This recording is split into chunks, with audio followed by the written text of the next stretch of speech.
कि एक चरवाहा था, जंगल में अपनी भेड़ लेकर के पहुंचा। उसका रोज का वही रूटीन था, रोज जंगल में भेड़ ले जाना, भेड़ों को चराना, शाम वापस आ जाना। बड़े मजे की बात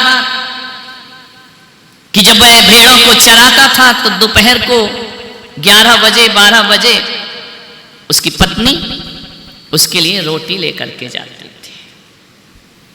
आज क्या हो गया? पत्नी नहीं आई, भूख लग रही है, भेड़ें चर रही हैं, देखो तो जानवर पेट भर रहा है, इंसान भूखा खड़ा है।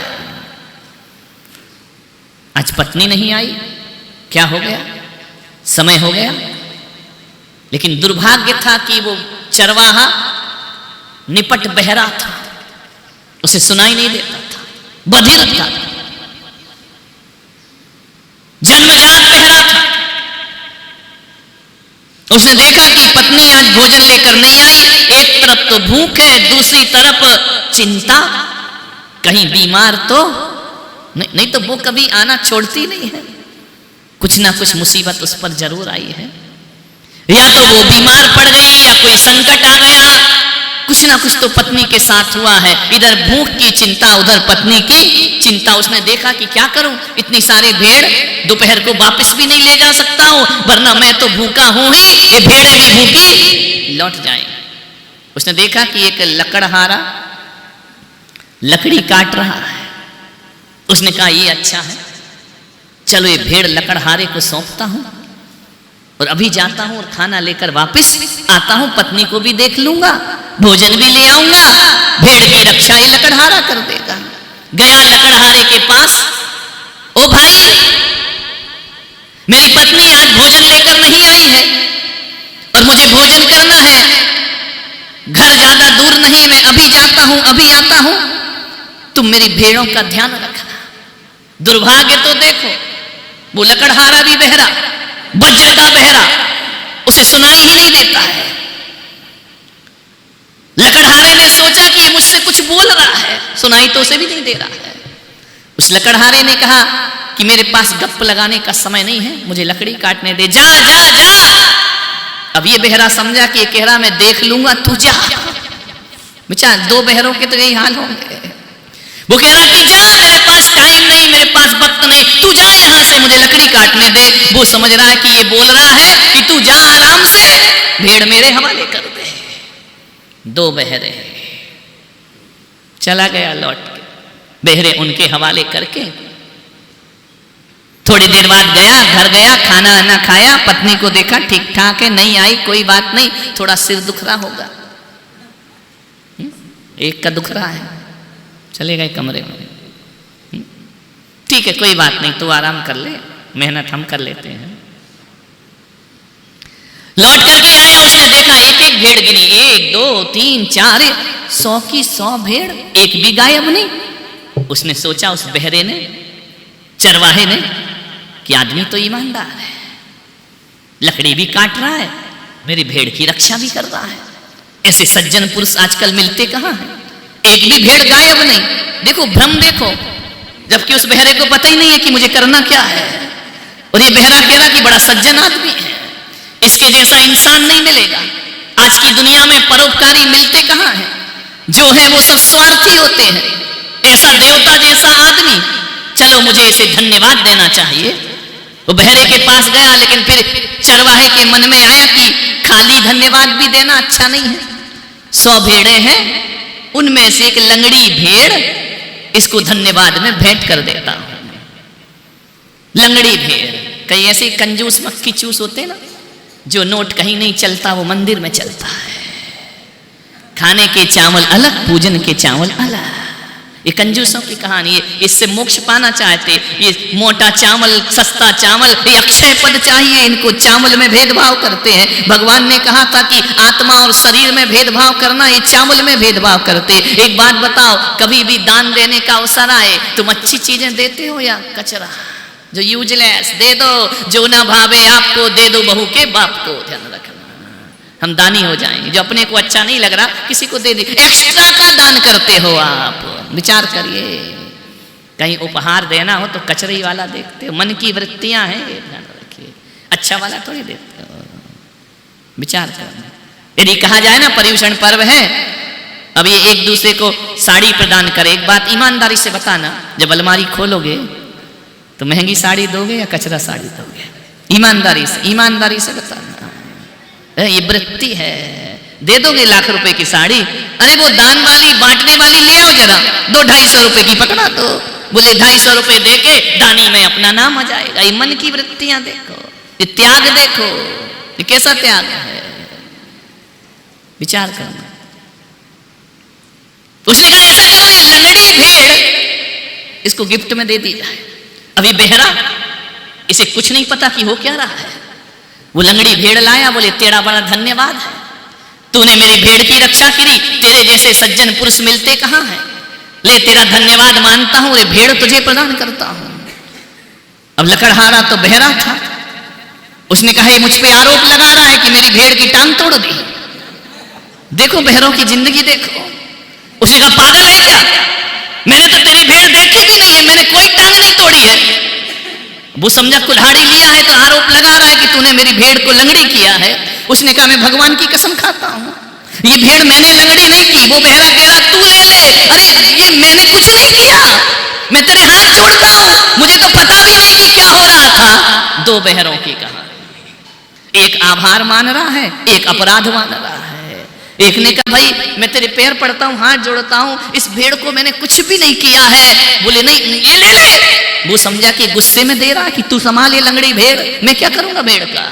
वो धन्यवाद देने आया, दोनों में विवाद चलते रहा। मैंने नहीं किया, मैंने तेरी भेड़ को कंकड़ भी नहीं मारा। वो कह रहा है कि धन्य आप जैसा आदमी, ये भेड़ तो ले लो मेरे से, ये गिफ्ट तो ले लो मेरे से। अरे बोले मैं ध्यान रखना, मैं झूठ नहीं बोलता हूं, मैंने कुछ नहीं किया तेरी भेड़ को। उसने कहा कि आप जैसा सज्जन आदमी कहां मिलता है, मेरी पूरी की पूरी भेड़ सुरक्षित है। अब तू सुरक्षित बोल, वो बहरा सुने जब तो। बहरे को तो सुनाई नहीं दे रहा है। कहते घंटों विवाद छिड़ गया, लकड़हारा और चरवाहा में झगड़े हो रहे हैं। अब समाधान कौन करे, दो बहरे बैठे हैं। एक थोड़ी देर बाद क्या हुआ, एक चोर घोड़ी चुरा करके लाया, रास्ता भटक गया। उस चोर ने सोचा इन लोगों से रास्ता पूछ ले। उस संयोग तो देखो वो चोर भी बहरा, तीन बहरे इकट्ठे हो गए। उस चोर को भी नहीं सुनाई देता। उसने कहा इनसे पूछ ले कि रास्ता कहां जाता है। उसने कहा ये रास्ता कहां जाता है। अब दोनों बहरे क्या सुन रहे हैं। दोनों बहरों ने सोचा कि चलो फैसला करो भेड़ का, पकड़ो इसको उतारो। अब वो चोर बहरा सोचा यार ये तो मुझे पकड़ रहे हैं, लगता घोड़े इन्हीं की है। देखो बहरों की दुनिया तो देखो। उसने कहा देखो भाई जो भी मामला है मेरे से गलती हो गई, अपनी घोड़ी वापस ले लो। अरे एक भेड़ दे रहा है, एक घोड़ी दे रहा है, समझ में तीनों के कुछ नहीं आ रहा है। उसने कहा मैं तुम्हारे हाथ जोड़ता हूं, मुझे पुलिस के हवाले मत करो। एक बहरा कह रहा मेरी भेड़ ये ले ले, दूसरा कह रहा कि नहीं मैंने टांग नहीं तोड़ी है। सुन वो भी नहीं रहा है, फैसला क्या करेगा, वो भी बहरा का बहरा है, ध्यान रखना। वो बहरा भी कह रहा है घोड़ी ले लो। अब तीनों भेड़ तीनों बहरे लड़ रहे हैं, ध्यान रखना। फैसला क्या होगा, क्या निर्णय होगा इन बहरों का, इन बधिरों का क्या बहरा होगा। कहते लड़ रहे हैं, एक वो भेड़ खींच रहा है, वो घोड़ी खींच रहा है, वो आभार व्यक्त कर रहा है, तीनों में विवाद हो रहा है। इतना विवाद इतना विवाद। अरे सुने तो हल निकले ना, जब सुनते ही नहीं है तो हल कहां से निकलेगा। वो घोड़ी आगे करता, वो भेड़ आगे करता, वो हाथ जोड़ता, वो कहता मैंने नहीं मारी, वो कहता तुम्हारी घोड़ी है तो तुम ले लो। सुनाई तो तीनों को नहीं दे रहा है। इतने में एक वहां से संत निकले, फकीर। संत ने देखा तीनों झगड़ रहे हैं। तीनों ने संत को पकड़ा कि महाशय फैसला करो। अब तीनों तो सुनते नहीं, संत तो सुनता था। उसने कहा कि ये बहुत सज्जन आदमी है, इस जैसा इंसान नहीं है, मेरी एक भी भेड़ चोरी नहीं गई। संत ने कहा अच्छा तो मैं इसे भेड़ दे चाहता हूं। भेड़ और लकड़हारा कह रहा है कि हुजूर मैंने कोई गलती नहीं की, कोई अपराध नहीं किया, इसकी टांग मैंने नहीं तोड़ी है। संत ने कहा ये दे रहा है और ये कह रहा मैंने टांग नहीं तोड़ी। इतने में चोर खड़ा हुआ, हुजूर फैसला कर दो, जिसकी घोड़ी वो ले लो, मुझे बख्श दो। संत ने कहा मामला क्या है। बोला इनकमिंग तीनों की बंद है। आउटगोइंग चालू है, ध्यान रखना। किस्मत तो देखो, संत भी।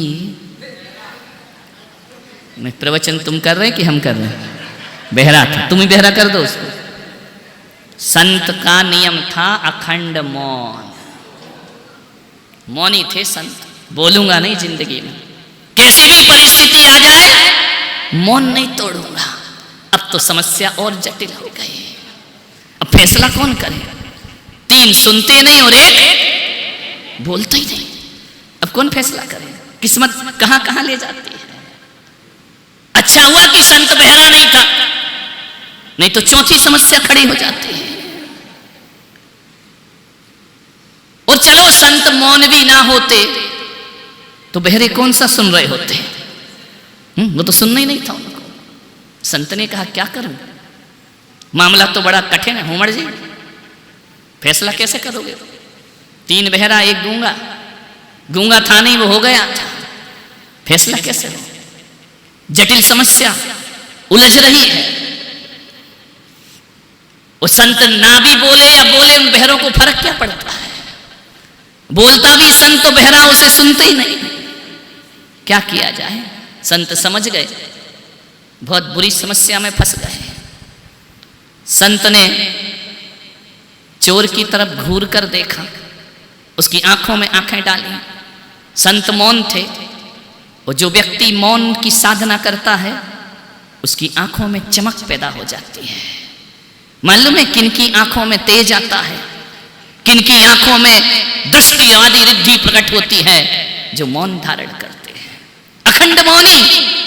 और वो किसी पर निगाह उठा दे तो सामने वाले का जीवन बदल जाया करता है, क्योंकि जो बोलने की एनर्जी थी वो आंखों में चली जाती है, आंखों में तेज समा जाता है। संत ने नजर उठा के घोड़ी वाले को देखा, आंखों में आंखें डाली, बोले कुछ नहीं। घोड़ी वाला उस तेज को बर्दाश्त नहीं कर सका, इतना तेज, इतना प्रकाश। उसने कहा ये संत मुझ पर वशीकरण कर रहा है, यह संत सम्मोहन मारण उच्चाटन कर रहा है। पसीना पसीना हो गया घोड़ी वाला। संत कुछ ना बोले, आंख भर के देखा।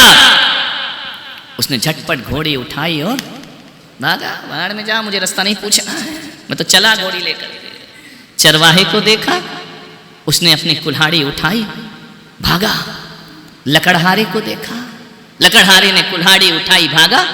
चरवाहे को घूर करके देखा, चरवाहा गई भेड़ लेकर भाग गया, समस्या का समाधान हो गया। संत कुछ ना बोले, ना विवाद में गए, ना संवाद में गए। संत ने केवल देखा, तीनों की वृत्तियां चेंज हो गई। संत हंसे कि क्या करें इन बहरों के साथ। और हकीकत में मैं इस दुनिया को देखता हूं, आपको देखता हूं, तो ऐसा लगता है कि मैं बहरों के बीच में बोल रहा हूं। वो बहरे 3 नहीं थे, जितने बैठी ना दुनिया, ये सब बहरी है, ये सुनती थोड़ी है। कुछ भी कहें कोई सुनता थोड़ी है। करना आदमी को वही है जो उसे करना है। इसलिए महावीर संन्यास लेते ही मौन हो जाते हैं, क्योंकि बोलने से कोई मतलब नहीं, बहरों को प्रवचन देने से मतलब नहीं। अभी ऐसा सिर हिला रहे हो बहरो, मैं समझ रहा हूं तुम सुन रहे हो, क्या मालूम क्या सुन रहे हो, क्या देख रहे हो, क्या सोच रहे हो, क्या विचार कर रहे हो। मुझसे मत पूछिए मेरे व्यापार के बारे में, मुझसे मत पूछिए मेरे व्यापार, मुझसे मत पूछिए मेरे व्यापार के बारे में। कंगी बेचता हूं गंजों के बाजारों में, मेरा माल कौन खरीदेगा? विचार करो, ये बहरों की दुनिया है। तुम्हें लाख समझाओ, तुम त्याग ना कर पाओगे। करोगे भी तो ऐसा छूटेगा, ऐसा छूटेगा, इतनी तकलीफ होगी छोड़ने में, जैसे तुम्हारे शरीर के अंदर से कोई फांस निकाल रहा हो, ऐसे तुम्हारा पैसा निकलता है, जैसे कोई प्राण बाहर खींच रहा हो। ध्यान रखना, पैसा प्राण बन गया, पैसा जीवन बन गया, निकलता नहीं है। अभी बोलियां लगती है ना, देखना कल परसों लगेंगी, 500 बढ़ा दो, 200 बढ़ा दो, जैसे तुम्हारे प्राण खींचे जा रहे हैं उसके अंदर से। करना तो है लेकिन अभी छूटता नहीं है। ये बहरों की दुनिया है, सब बहरे लोग। अक्सर आदमी पत्नी की बात नहीं मानता है, ध्यान रखना। और वक्त पर बात मान ले तो दुर्दशा नहीं होती, उसकी ध्यान रखना। क्योंकि स्त्रियां थोड़ी ज्यादा समझदार होती हैं पुरुषों से, वो ज्यादा नजदीकी से जिंदगी को देखती हैं। आदमी उत्तेजित होता है, आदमी उतावला होता है, महिलाएं उतावली नहीं होती हैं। तालियां बजा दो जरा महिलाएं में। कभी कभी पत्नी का कहना मान लिया करो, ध्यान रखना। मान लो तो बहुत फायदे में रहोगे बेटा, नहीं तो बर्बाद रहोगे। घूम तुम में अकल तो है नहीं है 2 कौड़ी की। बोले ऐसे कैसे कह रहे कि हम में अकल नहीं है? अब देखो एक संविधान है ना कि लड़के की उम्र शादी में 21 साल और लड़की की 18 साल। अब तो और बढ़ा दी मोदी जी ने। जो अकल मोदी को नहीं आई वो उसकी बीबी को आ गई थी। छोड़ ही देना चाहिए, ध्यान रखना, सोचना है। तो लड़की की उम्र 18 साल, लड़के की उम्र 21 साल। हमने सोचा यार लड़की 18 साल में शादी योग्य कैसे हो गई? तो बाद में यही पता चला कि जो अकल लड़के को 21 साल में आती है वो लड़कियों को 18 साल में आ जाया करती है। इसलिए उन अकल वालों की थोड़ी अकल मान लिया करो। कभी बीवी रोके कुछ बोले तो सुन लिया करो, ज्यादा हुड़त हुड़त मत किया करो, उसको ध्यान रखना, विचार करिए। जो कहना नहीं मानता पत्नी का वो पछताता है जिंदगी भर। कहना मान लो थोड़ा सा, मान मेरा कहना नहीं तो पछताएगा। और माटी का पुतला माटी में, आज से बीवियां ये गाना घर में जाके, मान मेरा कहना। जिन जिन ने नहीं माना, देखो रावण ने मंदोदरी का कहना नहीं माना। वो कहती थी ना मत कर मत कर, सीता वापिस कर वापिस कर, नहीं तो तेरा सर्वनाश हो जाएगा। पत्नी का कहना नहीं माना, ध्यान रखना। कलावत जी मान लिया करो। मानते हैं अपन तो हुक्म के गुलाम। ध्यान रखिए, विचार करिए। पत्नी ने कहा कि मत जाओ, बहुत है अपने पास। बोले नहीं तू ज्यादा मत बोल, समाज में सोसाइटी में मुझे रहना है, थोड़ा स्टेटस होना चाहिए अपना। लोग नादान रुपए पैसों से स्टेटस बनाते हैं, ध्यान रखें, नादान है बोलो। एक व्यक्ति ने पूछा कि महाराज यदि लोभ नहीं रखेंगे, लालच नहीं रखेंगे तो प्रोग्रेस कैसे होगी, तरक्की कैसे होगी? फिर तो हम वहीं के वहीं रुक जाएंगे। मैं आपसे पूछता हूं तरक्की क्या होती है? किसे कहते हैं तरक्की? आज के युवा भी मुझे सुन सकते हैं कि तरक्की किसे कहते हैं आप? तरक्की की परिभाषा क्या है? किसे कहते हो तरक्की? हम अपनी प्रोग्रेस कर रहे हैं, अपना फ्यूचर बना रहे हैं। क्या होता है फ्यूचर? तरक्की यही है ना। हकीकत में तरक्की क्या है? किसे कहते हो तरक्की? बताओ। कुवैती तरक्की क्या होती है? काय के लिए गए कुवैत? तरक्की करने गए ना। तरक्की क्या होती है? पैसा। पैसे को तरक्की कहा जाता है, पैसे को प्रोग्रेस कहा जाता है, पैसे को फ्यूचर कहा जाता है, पैसे को करियर कहा जाता है। पैसा तरक्की है।